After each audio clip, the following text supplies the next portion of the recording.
Hello students. राष्ट्रीय सुरक्षा की धारणा के विषय पर हमारी जो चर्चा चल रही थी, उसी चर्चा को आगे बढ़ाते हुए आज हम ये देखेंगे कि राष्ट्रीय सुरक्षा से संबंधित कौन से महत्वपूर्ण आयाम हैं, या राष्ट्रीय सुरक्षा के विषय में असैनिक विचार क्या है। परंपरागत रूप में राष्ट्रीय सुरक्षा का संबंध सैन्य सुरक्षा से था।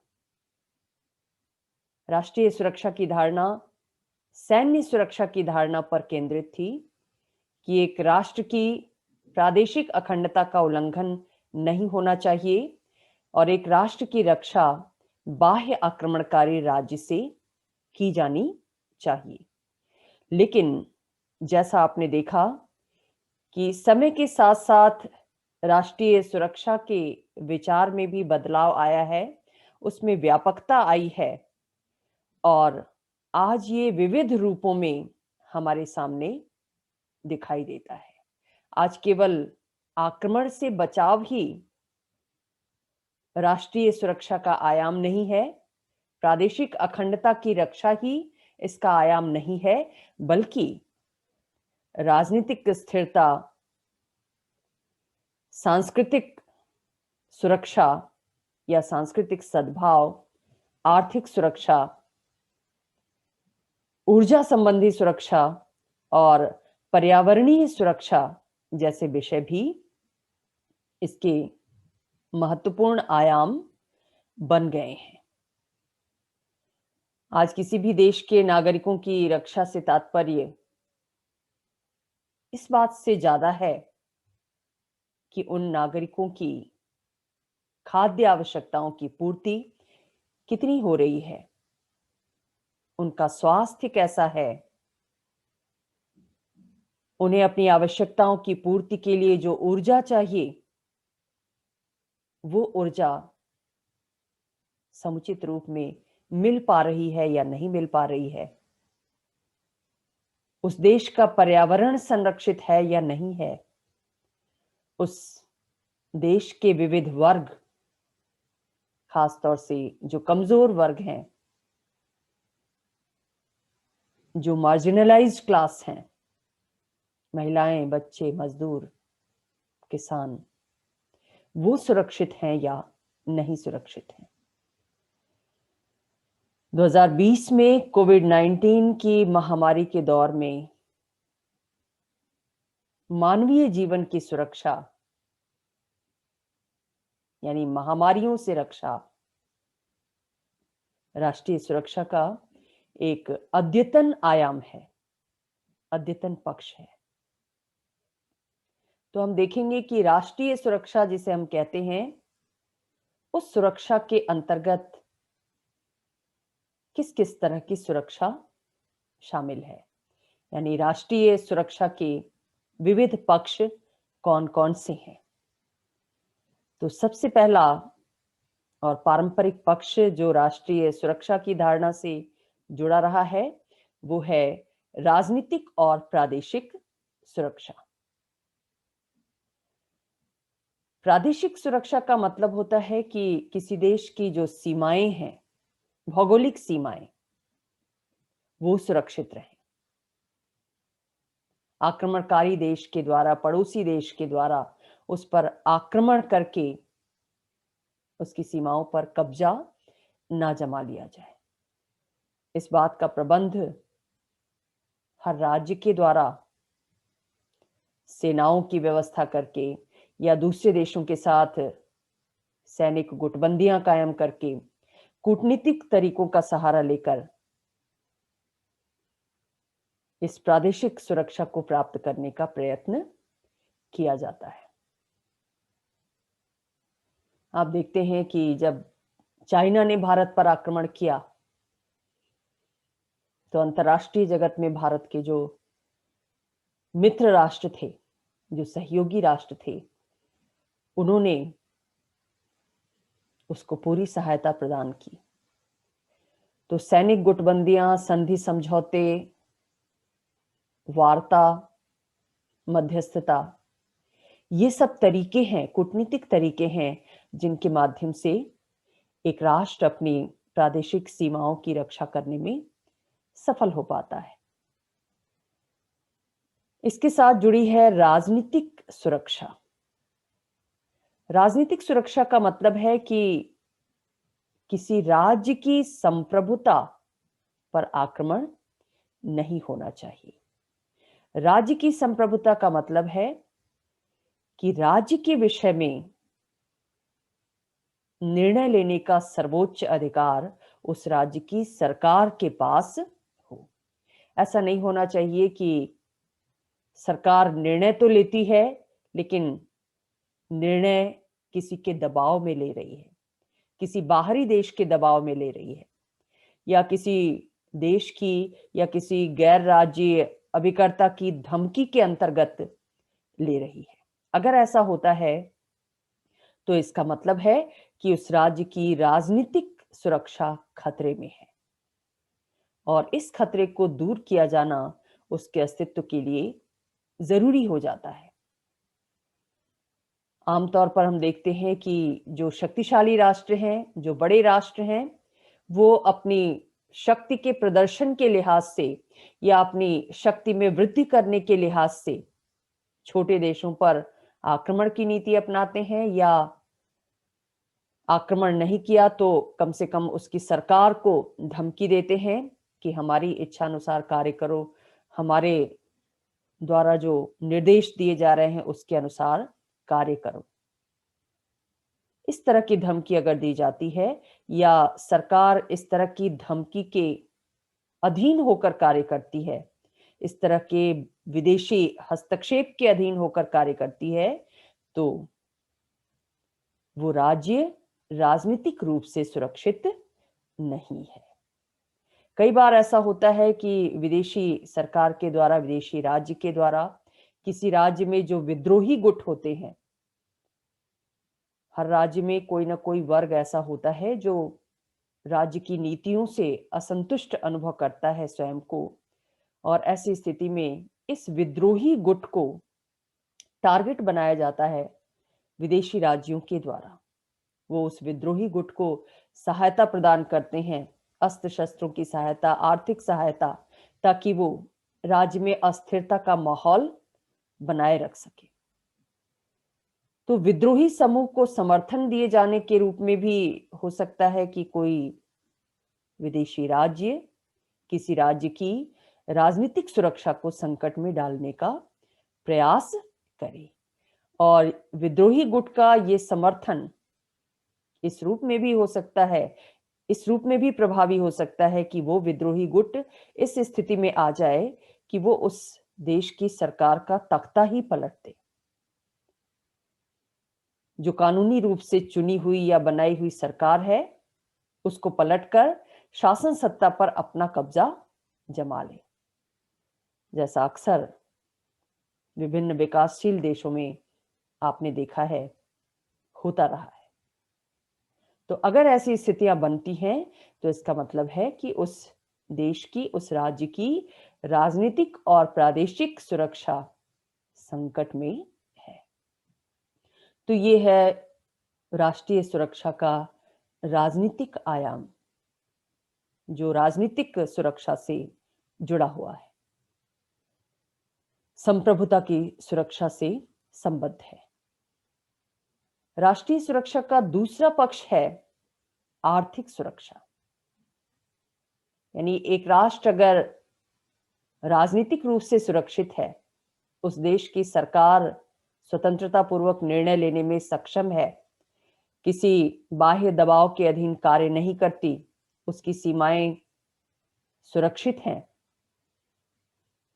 तो इतना होने मात्र से ये नहीं कहा जा सकता कि वो राष्ट्र सुरक्षित है, उस राष्ट्र के नागरिक सुरक्षित हैं, क्योंकि उन्हें सुरक्षा के लिए और भी कुछ चाहिए। क्या चाहिए? आर्थिक सुरक्षा चाहिए। और आर्थिक सुरक्षा का संबंध केवल एक राष्ट्र की मजबूत अर्थव्यवस्था से ही नहीं है। अगर देश की अर्थव्यवस्था मजबूत है तो इसका मतलब वो आर्थिक दृष्टि से सुरक्षित है राज्य, ऐसा नहीं कहा जा सकता। आर्थिक दृष्टि से सुरक्षित राज्य तभी माना जा सकता है जब उस देश की सरकार और उस देश के लोग आर्थिक स्वतंत्रता का उपभोग करते हों और आर्थिक निर्णयों को लेने में अंतर्राष्ट्रीय दबावों से मुक्त हो। ये भी आर्थिक सुरक्षा का एक पहलू है। अगर किसी देश की अर्थव्यवस्था, आर्थिक नीतियों का निर्धारण विदेशी संस्थाओं के निर्देश पर होता है, तो ऐसी स्थिति में आर्थिक सुरक्षा की प्राप्ति नहीं की जा सकती। आप देख रहे हैं कि आजकल विश्व स्तर पर 2 अंतर्राष्ट्रीय संस्थाएं क्रियाशील हैं। आर्थिक संस्थाएं, अंतर्राष्ट्रीय मुद्रा कोष और विश्व बैंक। पूरी दुनिया के लिए आर्थिक नीतियां इन संस्थानों के द्वारा ही तैयार की जाती हैं और इन संस्थानों ने ही आर्थिक उदारीकरण की नीतियों को दुनिया के सामने पेश किया है। हालांकि इन संस्थानों का तर्क ये है कि इन नीतियों के माध्यम से दुनिया की गरीबी दूर की जा सकेगी और गरीबी दूर कर मानवीय सुरक्षा को प्राप्त किया जा सकेगा, राष्ट्रीय सुरक्षा के लक्ष्य को प्राप्त किया जा सकेगा। लेकिन दूसरी तरफ कई गरीब और पिछड़े हुए देश इसको आर्थिक उपनिवेशवाद की संज्ञा देते हैं। वो क्या कहते हैं कि अब राजनीतिक उपनिवेशवाद तो रहा नहीं कि बड़े राष्ट्र गरीब राष्ट्रों में जाकर वहां अपना उपनिवेश स्थापित करें, वहां की सरकार पर धीरे धीरे कब्जा करें और ऐसी नीतियां बनाएं जिससे उनके अपने देश को लाभ हो और जिस देश में वो उपनिवेश स्थापित किए हुए हैं उसके संसाधनों का भरपूर दोहन कर सके, जैसा कि उपनिवेशवाद के अंतर्गत होता रहा है। अब इन लोगों ने, इन बड़े राष्ट्रों ने एक नया तरीका अपनाया है और वो तरीका आर्थिक उपनिवेशवाद का है, जिसके तहत वो इन संस्थाओं के माध्यम से वैश्विक नीतियां ऐसी बनाते हैं, आर्थिक नीतियां, जिन आर्थिक नीतियों से दुनिया के समृद्धशाली देशों को ज्यादा लाभ पहुंचता है, बड़े देशों को ज्यादा लाभ पहुंचता है, आर्थिक और सैनिक लाभ।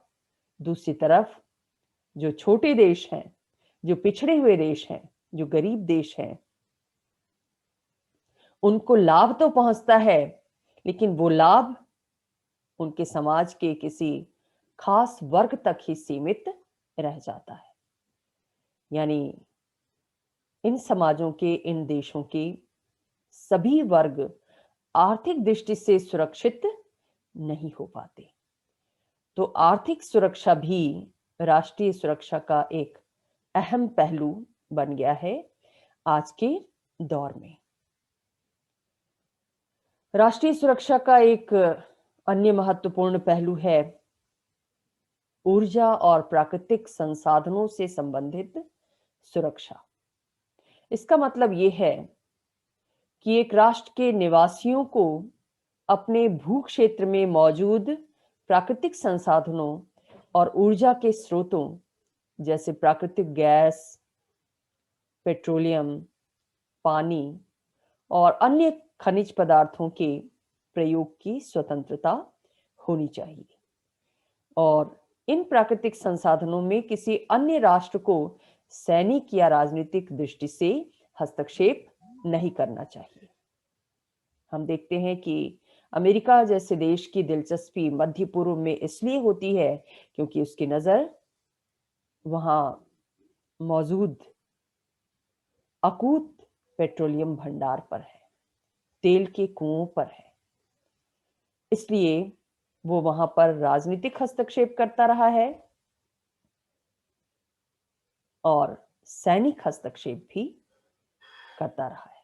अरब इजराइल संघर्ष लंबे समय तक चला और इस संघर्ष में दोनों महाशक्तियों के द्वारा भरपूर भागीदारी निभाई गई। इस भागीदारी के पीछे उनका पर्पस वहां के प्राकृतिक संसाधनों पर नियंत्रण कायम करना था, ताकि वो अपने देश के नागरिकों को लंबे समय तक इन संसाधनों का लाभ मुहैया करा सके। विकसित देश का दर्जा उन्हें प्राप्त हो सके, अमेरिका नंबर 1 बना रहे। तो आजकल जो प्राकृतिक संसाधनों से भरपूर देश हैं, लेकिन वो इस दृष्टि से सुरक्षित नहीं है, क्योंकि उनके संसाधनों का प्रयोग बड़े देशों के द्वारा अपनी सैनिक शक्ति के आधार पर, अपनी कूटनीतिक शक्ति के आधार पर करने की कोशिश की जा रही है। ये उनके संसाधनों का हरण है। इस दृष्टि से वो देश सुरक्षित नहीं है। तो जब तक ऊर्जा और प्राकृतिक संसाधनों की सुरक्षा हर देश को प्राप्त नहीं होगी, ये नहीं कहा जा सकता कि वो राष्ट्र पूरी तरह सुरक्षित है। आधुनिक युग में, समसामयिक दौर में राष्ट्रीय सुरक्षा का एक अहम पहलू साइबर सुरक्षा से संबंधित है। आज हम सूचना प्रौद्योगिकी के युग में रह रहे हैं और ऐसे युग में हर व्यक्ति और सरकार के ज्यादातर आंकड़े ऑनलाइन उपलब्ध हैं। इन आंकड़ों को हैकर्स के द्वारा, हम सुनते रहते हैं, चुरा लिया जाता है और फिर व्यापारिक उद्देश्य से इसका प्रयोग किया जाता है। इवन फेसबुक और गूगल जैसी जो ख्यातिलब्ध टेक कंपनियां हैं, उन पर भी आंकड़ा चोरी करने का आरोप लग चुका है। ऐसी स्थिति में समग्र राष्ट्रीय सुरक्षा के विचार से साइबर सुरक्षा अत्यंत जरूरी है, क्योंकि अगर साइबर सुरक्षा नहीं होगी, आंकड़े लीक हो जाएंगे, तो एक राष्ट्र की सैन्य सुरक्षा भी खतरे में पड़ सकती है। हैकर्स ने अगर सुरक्षा संबंधी आंकड़े चुराकर शत्रु देश को सौंप दिए, तो एक राष्ट्र की सीमा पर आक्रमण की संभावना बढ़ जाएगी, या अन्य तरीके से उस राष्ट्र के अगेंस्ट में, उसके विरोध में इन आंकड़ों का प्रयोग किया जा सकता है। ऐसी स्थिति में संपूर्ण राष्ट्र ही असुरक्षा के चक्रव्यूह में फंस जाएगा। तो इसलिए साइबर सुरक्षा की जरूरत भी राष्ट्रीय सुरक्षा के लिए आजकल महसूस की जाती है, और इस संबंध में आधारभूत संरचना के विकास के साथ साथ समुचित कानूनों के निर्माण और उनके क्रियान्वयन, दोनों की बात कही जाती है, दोनों को जरूरी समझा जाता है। मानवीय सुरक्षा भी राष्ट्रीय सुरक्षा का एक अहम पहलू है। शीत युद्धोत्तर काल में खास तौर से हम देखते हैं 1945 के बाद कि यूनाइटेड नेशंस के द्वारा ये विचार डेवलप किया गया। क्या विचार?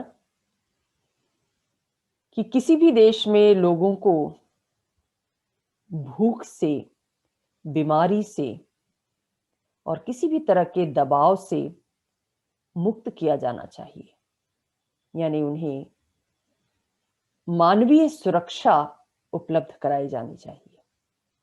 एक राष्ट्र में मनुष्य सुरक्षित कब है? जब वो भूख से मुक्त हैं,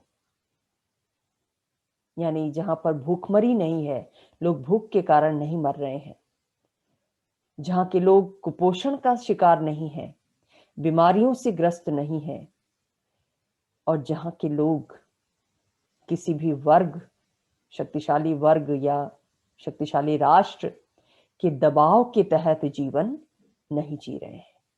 ऐसे लोगों को, ऐसे राष्ट्रों को मानवीय दृष्टि से सुरक्षित राष्ट्र कहा जा सकता है। तो राष्ट्र राजनीतिक रूप से चाहे सुरक्षित हो जाए, उसकी सीमाएं भी सुरक्षित रहें, अन्य सुरक्षा के आयाम भी उपलब्ध हो जाएं, लेकिन अगर जनसंख्या भूख और बीमारी से पीड़ित है, तो उस राष्ट्र को हम सुरक्षित राष्ट्र नहीं कह सकते। राष्ट्र की सुरक्षा के लिए उस देश में रहने वाली जनसंख्या का इन दृष्टियों से सुरक्षित होना जरूरी है। स्वास्थ्य की दृष्टि से, भूख की दृष्टि से, दबाव से मुक्त रहना जरूरी है। और इसीलिए खाद्य सुरक्षा, समूह सुरक्षा, स्वास्थ्य सुरक्षा, महिला सुरक्षा, अल्पसंख्यकों की सुरक्षा जैसे विषय इस मानवीय सुरक्षा की धारणा में शामिल होते गए। और इस मानवीय सुरक्षा की देखभाल संयुक्त राष्ट्र संघ जैसी अंतर्राष्ट्रीय संस्था की जिम्मेदारी मानी गई। और इसी जिम्मेदारी के तहत समसामयिक जो कोविड-19 का दौर चल रहा है, उसमें यूनाइटेड नेशंस समृद्ध राष्ट्रों से ये अपील कर रहा है, संयुक्त राष्ट्र के महासचिव ये अपील कर रहे हैं समृद्ध देशों से कि कोरोना वैक्सीन के वितरण में गरीब राष्ट्रों के साथ भेदभाव न किया जाए और इन देशों के जरूरतमंद लोगों को प्राथमिकता के आधार पर ये वैक्सीन उपलब्ध कराई जाए, वैक्सीन की जमाखोरी से बचा जाए। ये सारे प्रयास मानवीय सुरक्षा को ध्यान में रखकर किए जा रहे हैं। तो मानवीय सुरक्षा भी राष्ट्रीय सुरक्षा का एक महत्वपूर्ण पहलू शीत युद्धोत्तर विश्व में बन गया है। इसके साथ साथ पर्यावरणीय सुरक्षा ये भी राष्ट्रीय सुरक्षा का एक समसामयिक और प्रासंगिक पहलू है। पारंपरिक रूप में पर्यावरणीय सुरक्षा का मतलब था कि प्राकृतिक संसाधनों की कमी के कारण जो संघर्ष उत्पन्न हो रहे हैं विभिन्न देशों में या एक देश के अंदर ही, किसी देश को पीने का पानी नहीं उपलब्ध हो पा रहा है, कोई क्षेत्र इससे वंचित है, तो इसको लेकर जो झगड़े होते थे, उस झगड़े का समाधान सही ढंग से किया जा सके, पारंपरिक रूप में पर्यावरणीय सुरक्षा की धारणा में ये बात शामिल थी। अगर किसी देश के पास ऊर्जा के स्रोतों की कमी है तो उसको दूर किया जाए, पीने योग्य पानी की कमी को दूर किया जाए, या अन्य प्राकृतिक संसाधन जो मानवीय जीवन के लिए जरूरी हैं, उनका समुचित ढंग से सभी देशों में सभी लोगों के मध्य बंटवारा हो। आजकल पर्यावरणीय सुरक्षा और व्यापक रूप ले चुकी है और इसमें जलवायु परिवर्तन जैसे विषय शामिल हो गए हैं। बेतहाशा भौतिक समृद्धि की लालसा में मनुष्य ने प्राकृतिक संसाधनों का खूब दोहन किया। हालांकि उस दोहन में भी विषमता देखी जाती है। समृद्ध राष्ट्रों के द्वारा ज्यादा दोहन किया गया, लेकिन धरती तो एक है, खामियाजा पूरी धरती के पर्यावरण को भुगतना पड़ रहा है। तो आजकल ये माना जा रहा है कि मानव जीवन तब सुरक्षित है, एक राष्ट्र तब सुरक्षित है जब धरती का पर्यावरण सुरक्षित है। पर्यावरण सुरक्षा के सामने बहुत सारे खतरे हैं, बहुत सारे संकट हैं। धरती का तापमान तेजी से बढ़ रहा है और तापमान बढ़ने की वजह से बहुत सारे देशों के सामने वजूद का सवाल खड़ा हो गया है। उनका अस्तित्व ही संकट में है। वो कब समुद्र में विलीन हो जाएं, नहीं पता। वन्य जीव संकट में है, गर्मी झेल नहीं पा रहे हैं। वर्ष दर वर्ष जिस तरह से धरती का तापमान बढ़ रहा है, औद्योगिक कचरों के कारण प्रदूषण बढ़ रहा है, ग्रीन हाउस गैसेस जो हानिकारक गैसेस हैं वातावरण में, उनकी मात्रा बढ़ रही है, जिसका खामियाजा सभी जीव जंतुओं को भुगतना पड़ रहा है। तो आज के लिए माना जा रहा है कि इस पर्यावरणीय संरक्षण की प्राप्ति जरूरी है अगर मानवीय सुरक्षा प्राप्त करनी है, राष्ट्रीय सुरक्षा प्राप्त करनी है तो। और ये पर्यावरणीय सुरक्षा सभी राष्ट्रों के परस्पर सहयोग से, सभी व्यक्तियों के परस्पर सहयोग से ही प्राप्त की जा सकती है। और लास्टली, सांस्कृतिक विविधता की रक्षा भी आज राष्ट्रीय सुरक्षा का एक अहम आयाम बन गया है, क्योंकि आधुनिक जो राष्ट्रीय राज्य है ज्यादातर सांस्कृतिक विविधताओं से युक्त हैं। भाषा, पंथ, प्रजाति, रंग, लिंग, बहुत सारी विविधताएं, सांस्कृतिक विविधताएं, नृजातीय विविधताएं पाई जा रही हैं। और हर सांस्कृतिक समूह की ये डिमांड होती है, ये मांग होती है कि उसकी पृथक पहचान को स्वीकार किया जाए, मान्यता प्रदान की जाए, खासतौर से बहुसंख्यक वर्ग के द्वारा, बहुसंख्यक संस्कृति को मानने वाले लोगों के द्वारा, सरकार के द्वारा भी उनके संरक्षण का प्रयत्न किया जाना चाहिए। तो जिस देश में सांस्कृतिक समूहों के मध्य संघर्ष का समायोजन अच्छी तरह कर लिया जाता है, बहुसंस्कृतिवाद की धारणा के अंतर्गत हम ये बात देखते हैं, भीखू पारेख जैसे विद्वानों ने इस बात पर बार बार जोर दिया कि सांस्कृतिक विविधता की रक्षा होनी चाहिए, सांस्कृतिक पहचान की रक्षा होनी चाहिए, क्योंकि व्यक्ति के रूप में एक व्यक्ति की पहचान को निर्मित करने में, उसके व्यक्तित्व को निर्मित करने में उस सांस्कृतिक समूह का बहुत बड़ा योगदान होता है। जिस समूह के अंदर व्यक्ति जन्म लेता है उसकी मान्यताओं के अनुसार पलता बढ़ता है। तो व्यक्ति के वजूद से भी ज्यादा महत्वपूर्ण उसकी संस्कृति का, उसके सांस्कृतिक समूह का वजूद हो गया है।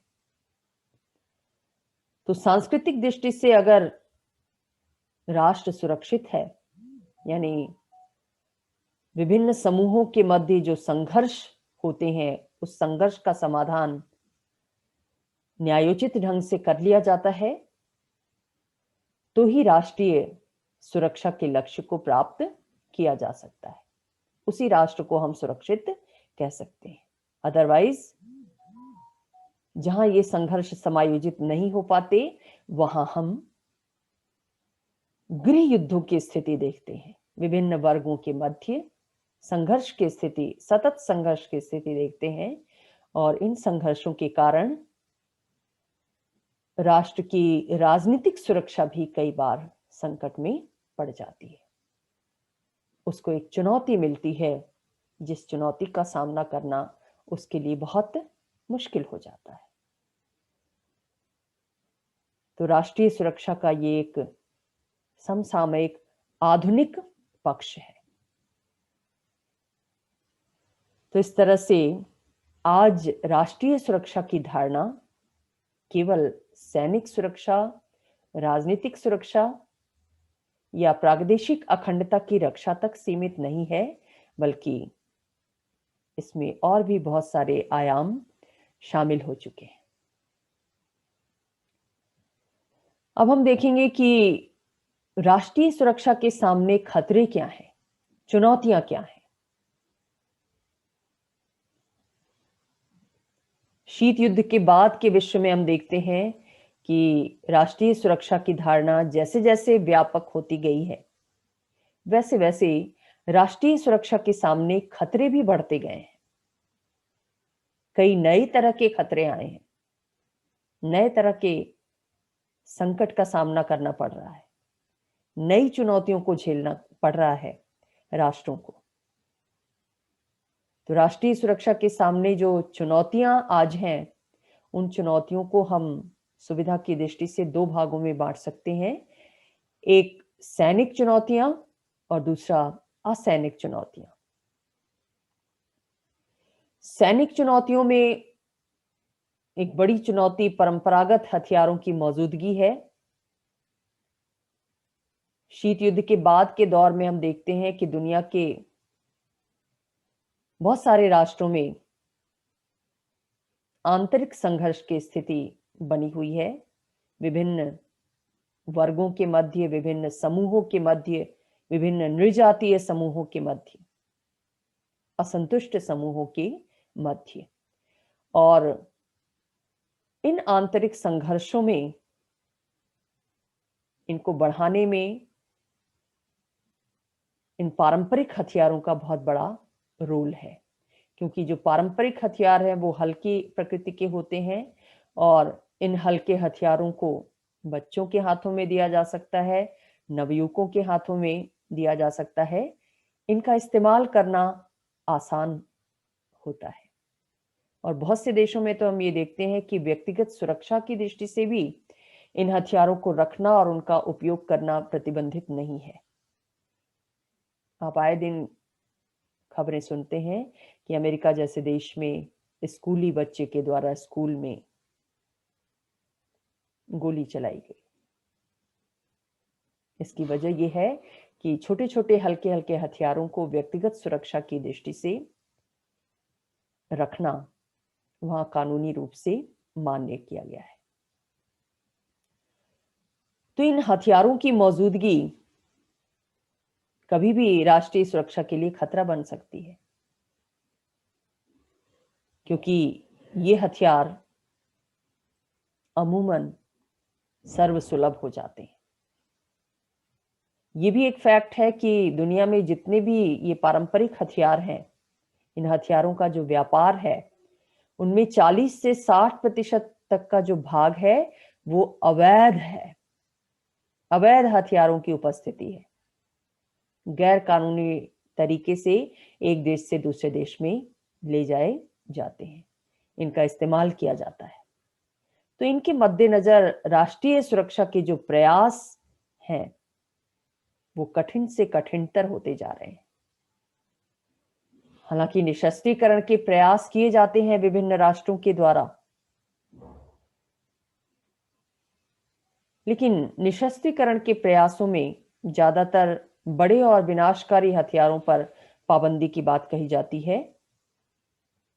इन छोटे छोटे हथियारों की समाप्ति की बात नहीं कही जाती। लेकिन ये छोटे हथियार आंतरिक संघर्षों को जन्म देने में और उन्हें आगे बढ़ाने में एक बड़ी सीमा तक भूमिका निभाते हैं। तो राष्ट्रों की सरकारों के सामने ये हथियार पारंपरिक रूप से एक बड़ी चुनौती बने हुए हैं। राष्ट्रीय सुरक्षा को प्राप्त करना, आंतरिक सुरक्षा को प्राप्त करना उनके लिए मुश्किल होता जा रहा है। दूसरी जो सैनिक चुनौती है वो बारूदी सुरंगों की है। आज हम ये देखते हैं कि दुनिया में आमने सामने का युद्ध कम होता है, जिसमें दो देशों की सेनाएं आमने सामने युद्ध कर रही हों।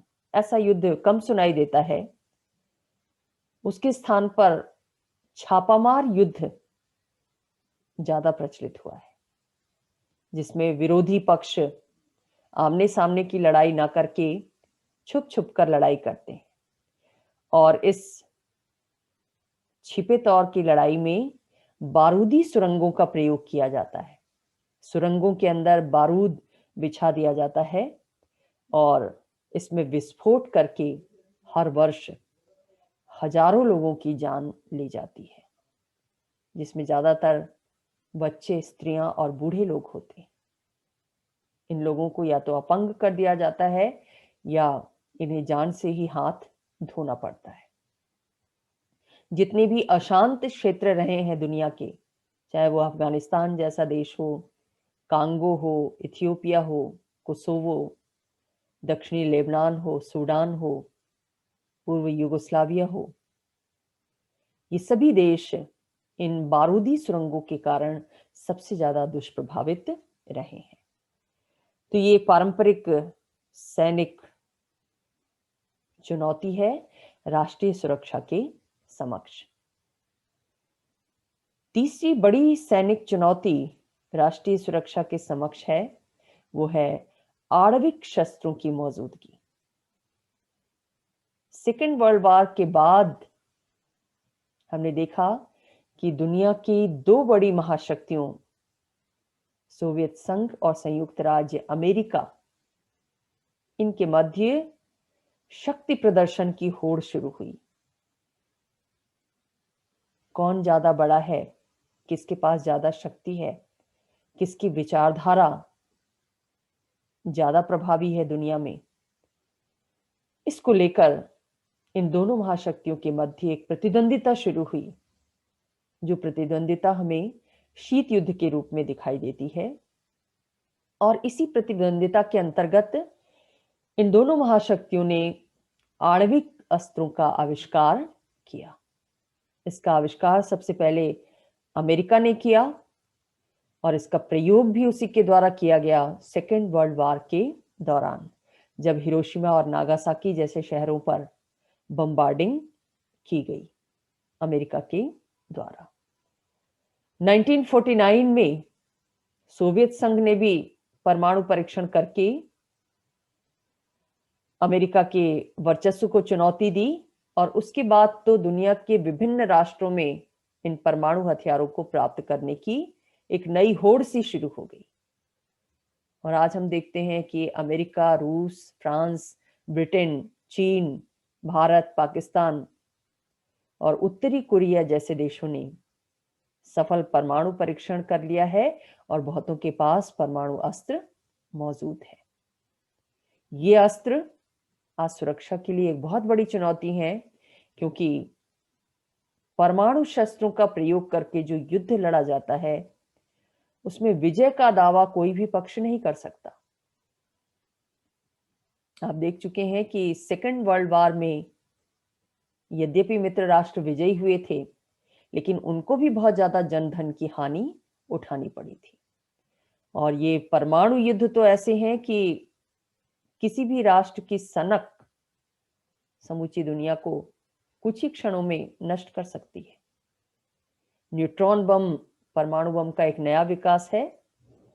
इस न्यूट्रॉन बम की खासियत ये होती है कि इसमें बहुत तेजी से विस्फोट नहीं होता और संपत्ति का नाश भी कम से कम होता है, लेकिन इससे जो न्यूट्रॉन गोलियां निकलती हैं, उन गोलियों से मनुष्यों की और अन्य जीव जंतुओं की तुरंत या कुछ समय बाद मृत्यु निश्चित है। तो इतने खतरनाक हैं ये परमाणु अस्त्र। ये अस्त्र राष्ट्रीय सुरक्षा के सामने एक बड़ी चुनौती बने हुए हैं। हालांकि इनके प्रसार को रोकने के लिए प्रयास भी हो रहे हैं। अंतर्राष्ट्रीय स्तर पर संधि की गई है, परमाणु अप्रसार संधि। इस पर हस्ताक्षर करने पर जोर दिया जाता रहा है, लेकिन यहां भी विषमता देखने को मिलती है। क्या कि जिन राष्ट्रों के पास परमाणु हथियार हैं, वो दूसरे राष्ट्रों को इसकी जानकारी नहीं देना चाहते कि वो भी बना सकें। वो तकनीक नहीं बताना चाहते जिसके आधार पर परमाणु बम बनाया जाता है। और दूसरी तरफ उनका रवैया ये होता है कि वो गुपचुप तरीके से अपने परमाणु शस्त्रों के भंडार में वृद्धि करते रहते हैं। विकासशील देश इस नीति को भेदभावपूर्ण मानते हैं, इसलिए वो परमाणु अप्रसार संधि पर आसानी से हस्ताक्षर नहीं करते। तो ये एक बड़ी चुनौती है आज दुनिया के सामने, सुरक्षा के सामने। रासायनिक और जैविक शस्त्र, ये भी एक बड़ा खतरा है। आज जैविक आतंकवाद का खतरा बढ़ता जा रहा है। आतंकवादियों के हाथों में अगर ये शस्त्र आ जाते हैं तो दुनिया का क्या हश्र होगा, इसका अनुमान सहजता से लगाया जा सकता है।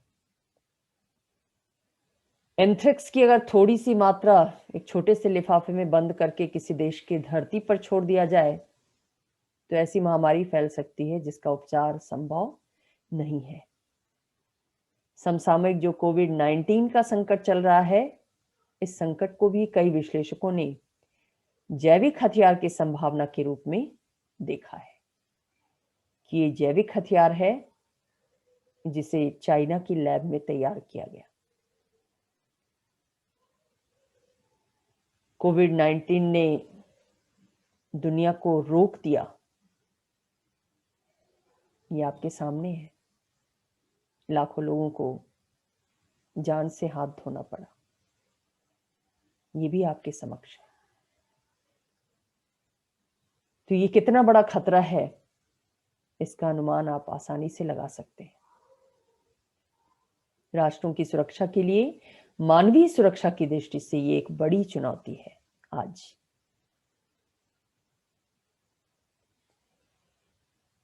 गृह युद्ध भी राष्ट्रीय सुरक्षा के समक्ष एक चुनौती है।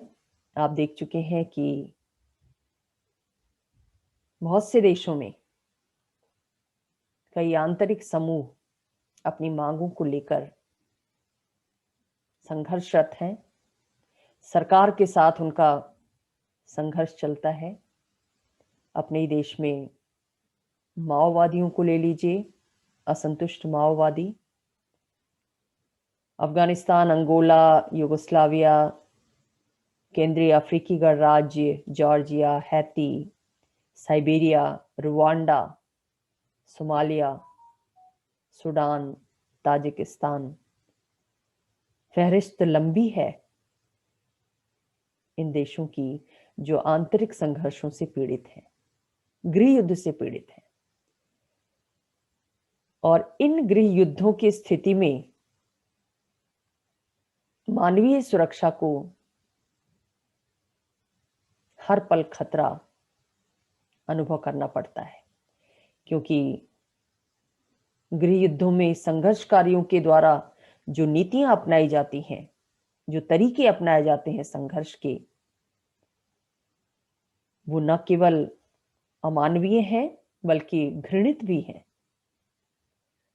प्रजातीय शुद्धता की नीति से लेकर बच्चों का सैनिकों के रूप में बलपूर्वक प्रयोग करना, उन्हें हथियारों का प्रशिक्षण देना, महिलाओं का सामूहिक बलात्कार करना, ये असभ्य तरीके अपनाए जाते हैं इन संघर्षकारी गुटों के द्वारा।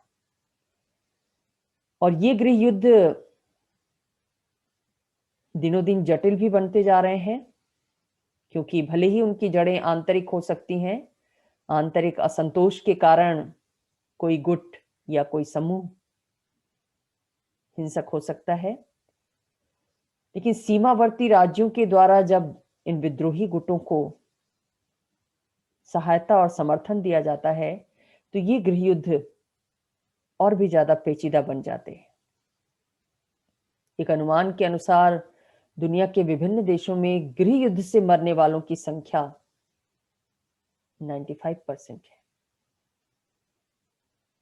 भारत सरकार ने भी रक्षा मंत्रालय के माध्यम से एक रिपोर्ट में कहा 2005 में कि भारत में सत्ता प्राप्ति की इच्छा रखने वाले जातिगत और जनजातीय अति राष्ट्रवादियों के द्वारा फैलाए गए विद्रोह, विद्यमान सामाजिक आर्थिक वंचना के शिकार वामपंथी अतिवादी यानी माओवादी और धार्मिक रूढ़िवादिता,